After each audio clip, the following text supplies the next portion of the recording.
Berbagai produk ramah lingkungan diluncurkan sejumlah perusahaan sebagai kontribusi lindungi bumi. Salah satunya adalah perusahaan asal Jepang yang meluncurkan popok bayi ramah lingkungan.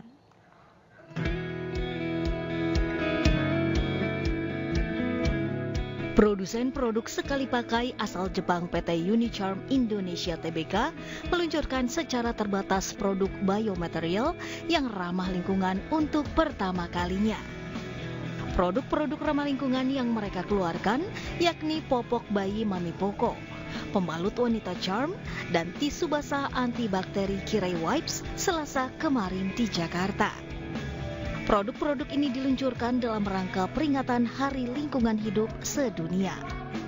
Ketiga produk ini merupakan salah satu bentuk kontribusi PT Unicharm Indonesia Tbk pada lingkungan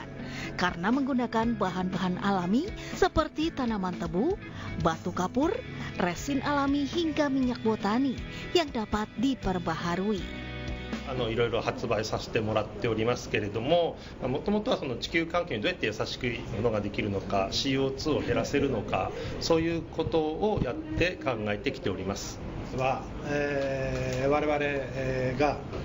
世界環境デーに合わせましてですね、環境配慮型の商品をナプキン、そして紙おむつ、そしてキレイワイプスから発売させていただくといったことの発表会をさせていただきました。背景としましては、我々企業の目的、パーパスを SDGs のへの貢献というものに置いてます。でそんな中で、現在、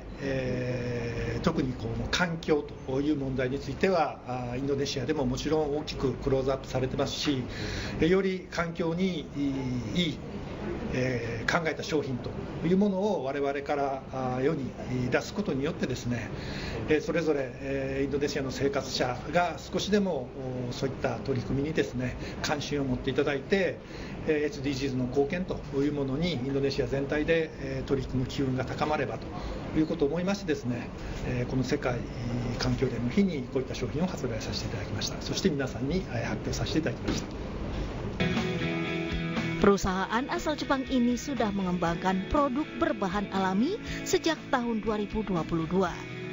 Hal yang tak kalah penting bagi PT Unicharm Indonesia Tbk kali ini adalah melaksanakan slogan perusahaan yakni Ethical Living for SDGs atau Sustainable Development Goals.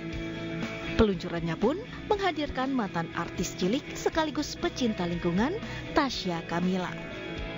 Dari Jakarta, Nur Aryadin, iNews melaporkan.